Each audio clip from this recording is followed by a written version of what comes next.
Welcome to the Ultimate Switzerland Road Trip Guide. Get ready to uncover the jaw-dropping beauty of Switzerland, where every corner promises dramatic alpine views, mouth-watering local treats, and charming historic towns. From thrilling hikes and serene lakes to bustling cities and cozy van life, we've packed this video with all of the must-see spots and insider tips that you'll need. Whether you're planning a quick getaway or a week-long road trip, stick with us to discover why Switzerland is the ultimate adventure travel destination.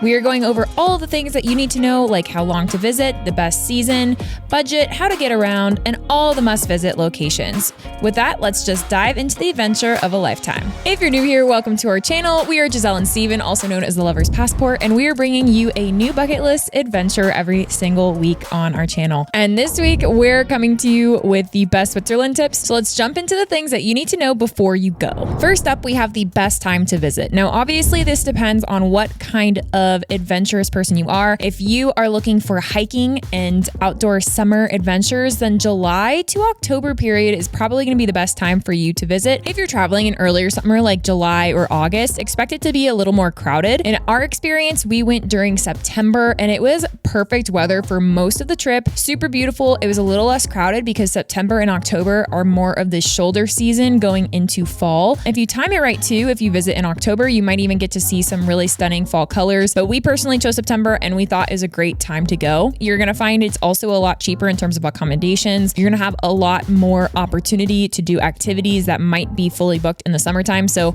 just keep that in mind. Now, if you are more of a skier or snowboarder, a big snowbird, if you will, December to February would probably be the peak like snow season. And with that being said, it will probably be a little more expensive during those times as well. Next up, how long should you visit Switzerland? When we visited, we did about a 10-day road trip, including our 2 travel days. The minimum we would recommend exploring is like 5 days because there is a lot to see in this country. And you can also take parts of this itinerary that we'll be giving you later in the video and break them up into smaller parts. But a week is a solid amount of time to get a little bit of everything when you are doing your road trip around the country. Next up, we're talking safety. We've felt so safe every time we've gone to Switzerland. I once went there with 2 of my gal pals when I was 18 and studying abroad in college, and we went around and felt totally comfortable exploring the city by night. This past trip that we went together, we felt the exact same way. Super, super safe. It's great for solo travelers. It's great for families. It's great for couples. It's a really nice, safe spot for everyone. In fact, it's one of the top 10 safest countries in the world. So how expensive is it to visit Switzerland? Well, we're not going to sugarcoat it for you. Out of the 41 countries that we have visited, this is in the top 3 for being the most expensive. That being said, there are ways to make it cheaper. For instance, when we went, we split our van rental and a lot of the activities and food by 7 people. So traveling with friends was a great way to reduce the prices of Switzerland. Now, when you are traveling in Switzerland, you can make it a lot cheaper by camping compared to staying in campsites or hotels or in a van. So just bringing a tent and being able to get around in the public transport is one way that you can save money a ton. The second way is just doing a ton of hiking. A lot of the hikes are extremely long, and you can pick to either book a gondola and cut out the first hour to 2 hours of hiking up and another hour to 2 hours hiking down, but it does cost a lot of money. We just had a lot of things that we wanted to do on our itinerary, so we tended to book the gondolas or the funiculars every chance that we got. Do you need to travel with cash or can you just use your card?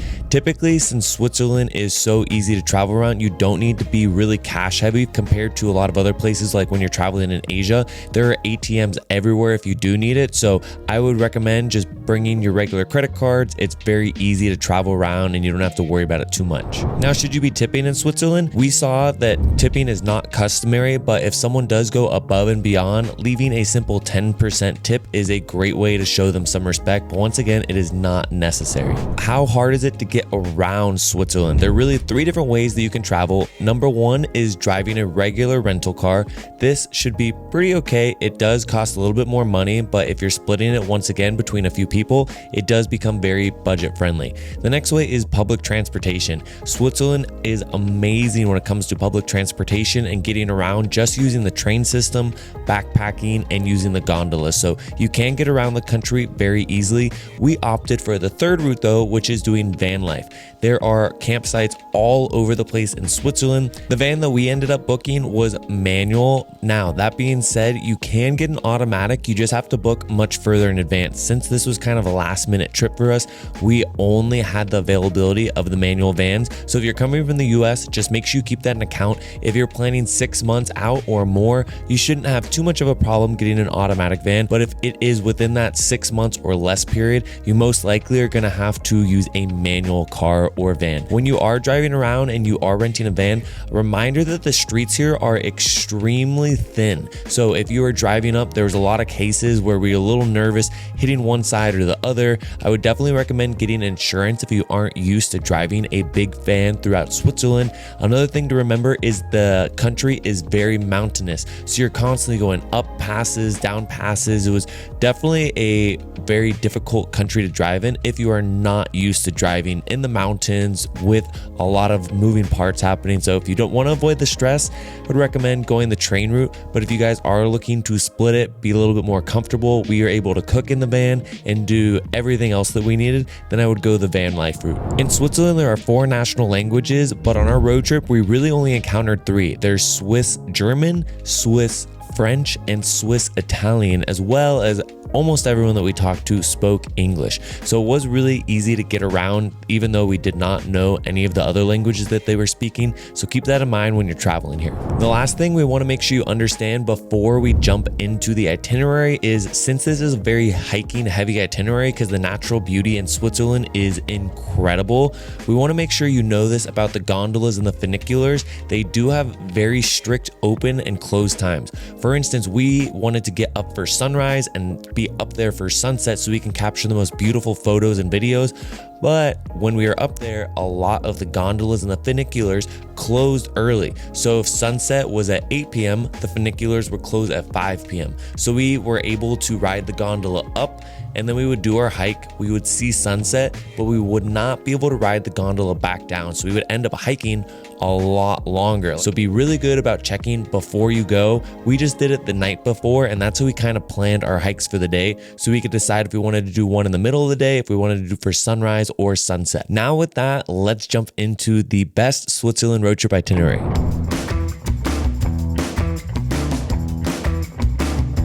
Now you can start this itinerary at any airport in Switzerland. We decided to fly into Geneva for this one since we were flying from LAX. It made the most sense and it saved us the most amount of time. Immediately after arriving in Geneva, we didn't spend too much time in the city. We drove directly to Indie Campers, picked up our massive van for the next week, and we drove 2.5 hours to the beautiful town of Zermatt. Zermatt is a carless city, so that is a really cool feature. Is you can camp right outside the city, take a train directly in, and there's so much to do here. If there's one thing that you need to do when you're in Switzerland, I would definitely recommend checking out Zermatt. It is stunning during the winter with all kinds of beautiful alpine skiing, as well as during the summer. The hiking and the beautiful reflections you can get of the famous Matterhorn is incredible. If you've ever seen the Toblerone chocolate, that is exactly what the Matterhorn is based off of. So seeing this stunning mountain was insane. Now, there are a few things that you need to do when you're in Zermatt. We do not speak fluent Swiss anything,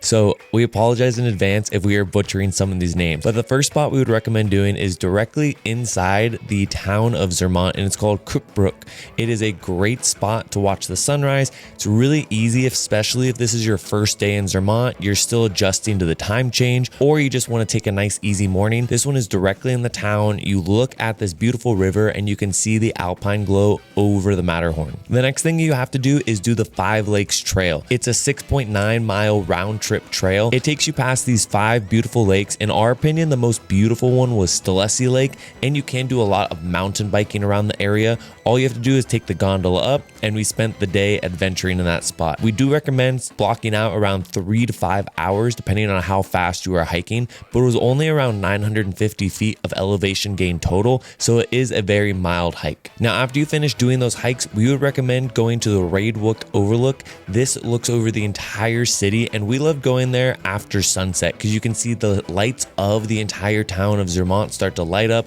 You can see the stars pop up above the Matterhorn. It was absolutely incredible to relax. We brought some brewskis up there and just enjoyed the evening. The next day, we decided to go to Raffelsee Lake. This is more of a hidden gem in the area, so if you guys are going, we would definitely go for sunrise. You get this insane reflection of the Matterhorn, and this is actually where I decided to propose to Giselle last year. You can see the entire story of our proposal down below if you are interested, but that is how stunning it was. It was one of the most incredible places we've ever seen. To get there, you do have to take the Gornergrot rail. It is the last stop before you get to the very top. The last spot is a little expensive to get to. You do get one of the best views of the Matterhorn, but in our opinion, Raffelsee Lake was just as beautiful. Rodenboden Station is the actual name to get off of for the Raffelsee Lake. Another thing you have to do in Zermatt is take the Gornergrot Railway. Even if you don't want to do any of the hiking, like checking out Raffelsee Lake, just riding that and seeing the Matterhorn from a bunch of different directions, it's this beautiful train that takes you up into the mountains. So we would highly recommend doing that. And the last thing, if you guys are looking for a great little breakfast spot, we went to the Petit Royal Chocolat.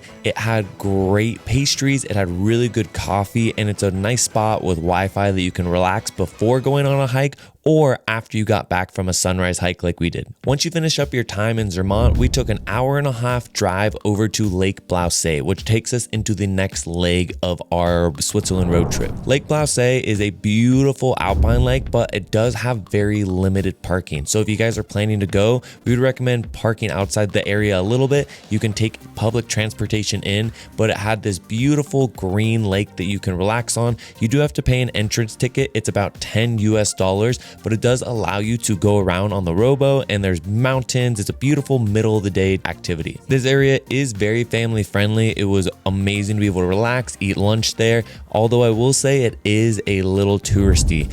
After that, we drove around 10 minutes over to Oeschinen Lake, one of our favorite parts of the entire trip. There's a few different trails that you can do here, but the one that we're going to recommend doing is called the Panorama Hike. This hike takes around 3 to 4 hours if you were going to do the entire bit.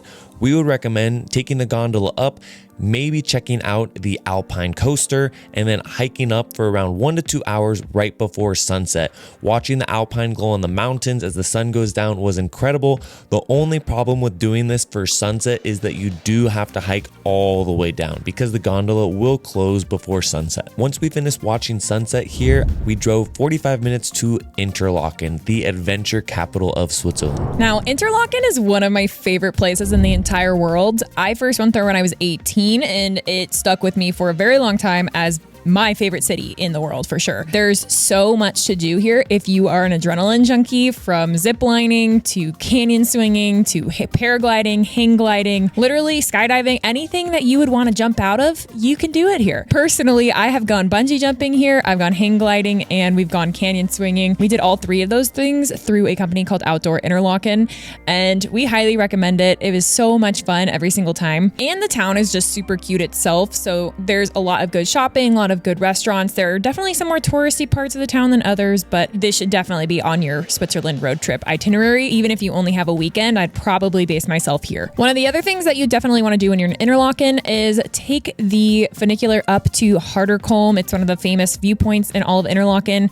and there's some really good hiking up there as well. This is definitely a more popular spot. We wouldn't necessarily recommend like going to the restaurant at the top of Kulm. There's a lot better ones down at the middle of the town center. And then once you've explored Interlaken, you'll definitely want to check out Lauterbrunnen, which is a short drive away. And this is one of the most fairy tale magical like cities that we have ever been to.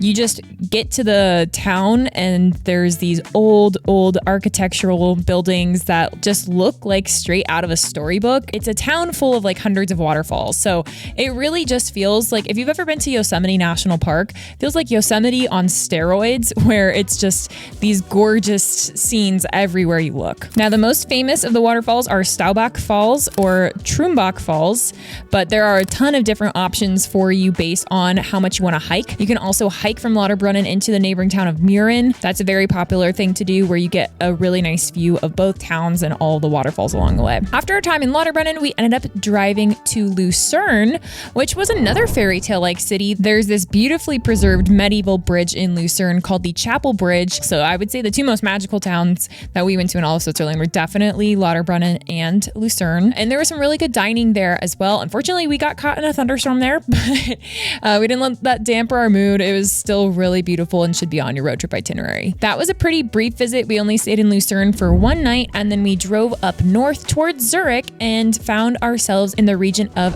Appenzell. Appenzell is home to one of our favorite top 10 hikes that we've ever done, which is the Schafler Ridge hike.